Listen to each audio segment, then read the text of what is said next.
Welcome to the END-OF-DAYS-CHRONICLES Channel. Today, we will delve into the origins of Africa as described in the Bible. The Bible is not just a source of sacred teachings, it contains stories that intertwine with vibrant cultures, lands, and peoples. One significant aspect is the presence of Africans and their enduring impact on the biblical narrative. The African presence in the Bible can be traced from its early chapters to its final verses. Let's explore the land of Kush, often regarded as a region in Africa south of Egypt, potentially corresponding to modern-day Sudan, mentioned in Genesis 2 verse 13. Africans are portrayed as descendants of Noah. Most of us are familiar with Noah due to the Great Flood and the ark he built. However, an equally captivating part of his story is what unfolded after the floodwaters receded. The world was repopulated through his three sons, Shem, Ham, and Japheth. Let's focus on Ham. The book of Genesis in the Bible informs us about the descendants of each of Noah's sons, specifically mentioning Ham in Genesis 10 verse 6. It states that the sons of Ham were Kush, Egypt, Put, and Canaan. If we closely examine these names, many biblical scholars suggest that Kush refers to the region south of ancient Egypt, which includes parts of modern-day Sudan. Egypt is self-explanatory, referring to the ancient and modern nation of Egypt in North Africa. Put is believed to represent parts of North Africa, possibly the region of modern-day Libya.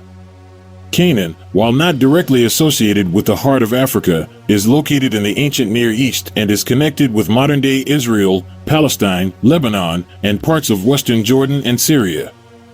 Genesis 10 verse 7 provides further details about the descendants of Kush. The sons of Kush were Seba, Havilah, Sabta, Rama, and Saa. Names like Seba and Ala are associated with regions or tribes in Africa. Essentially, many African nations can trace their lineage back to Noah through his son Ham. It is remarkable to contemplate the interconnectedness of humanity, isn't it? From a single family on an ark, the world was repopulated, giving rise to vast, rich, and diverse continents. The narratives of Noah, Ham, and their progeny serve as a poignant reminder that irrespective of our diverse backgrounds and origins, we all possess a shared historical bond. For many Africans, this connection can be traced back to Noah, the visionary behind the construction of the ark. Shifting our focus to a subsequent generation, we encounter Abraham's sojourn in Egypt. Numerous generations had elapsed since Adam and Eve's existence in the Garden of Eden, and among their descendants emerged Abraham, a man of unwavering faith. However, a devastating famine in Canaan compelled Abraham to seek sustenance in Egypt. Egypt, an ancient civilization situated in Africa, presented a glimmer of hope with its abundant resources and the life-giving waters of the Nile. Nevertheless, this expedition was not devoid of challenges.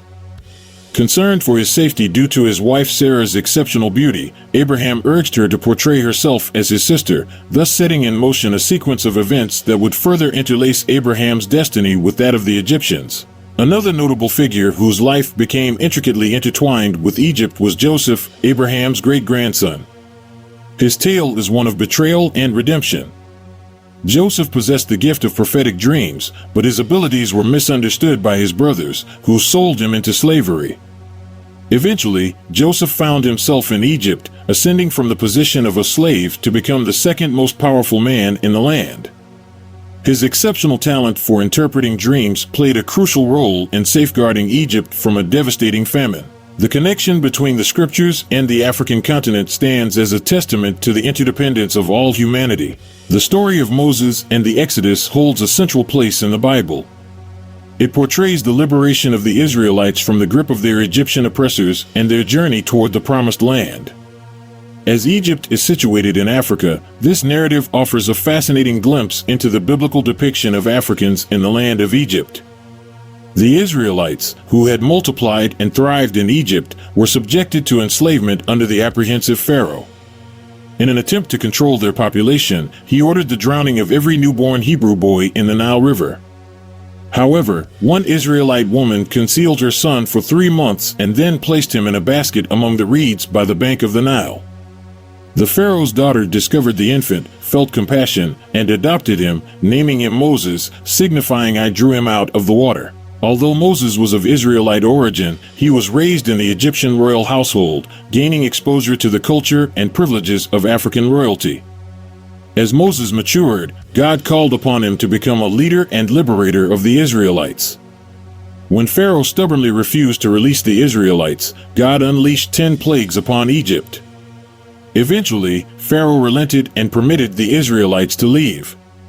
However, he later had a change of heart and pursued them with his army as they approached the Red Sea. The Israelites found themselves in a seemingly desperate situation, with the Egyptian army closing in on them.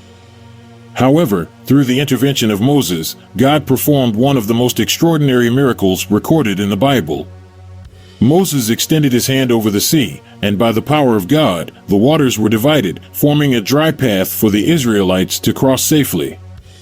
As the Egyptians pursued them into the sea, the waters returned, engulfing the entire Egyptian army. On that momentous day, the Lord rescued Israel from the clutches of the Egyptians, and the Israelites witnessed the lifeless bodies of their oppressors strewn along the seashore. Throughout the Bible, the land of Ethiopia, also referred to as Kush, and its inhabitants, the Kushites, are mentioned on multiple occasions. Let's explore 3 notable accounts involving the Kushites. 1. The Queen of Sheba's visit to King Solomon. The Queen of Sheba had heard of the renowned wisdom and prosperity of King Solomon, prompting her to test him with challenging questions. Intrigued, she embarked on a journey to Jerusalem, leading a grand caravan laden with luxurious gifts. Upon her arrival, she posed her queries to Solomon, who astutely answered each one. The queen was captivated by Solomon's wisdom, the grandeur of his palace, the organization of his officials, and the rituals in the house of the Lord. She acknowledged the veracity of the reports she had heard about Solomon's achievements and wisdom, returning to her country deeply impressed by all she had experienced. 2. Ebed-Melech the Cushite, who saved Jeremiah. During a difficult period in Israel, Jeremiah prophesied the impending fall of Jerusalem.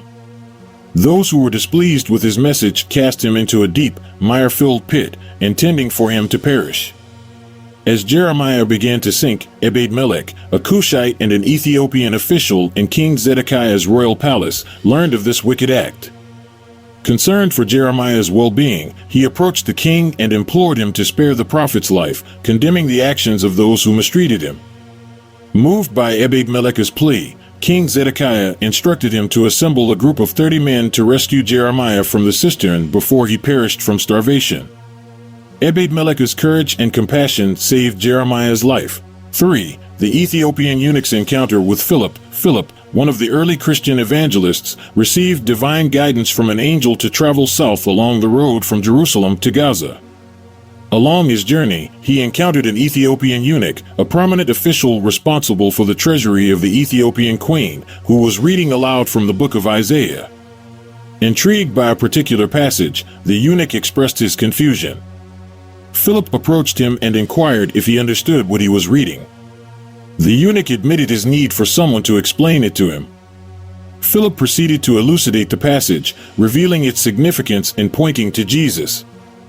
As they continued their journey, they reached a body of water, and the eunuch expressed his desire to be baptized.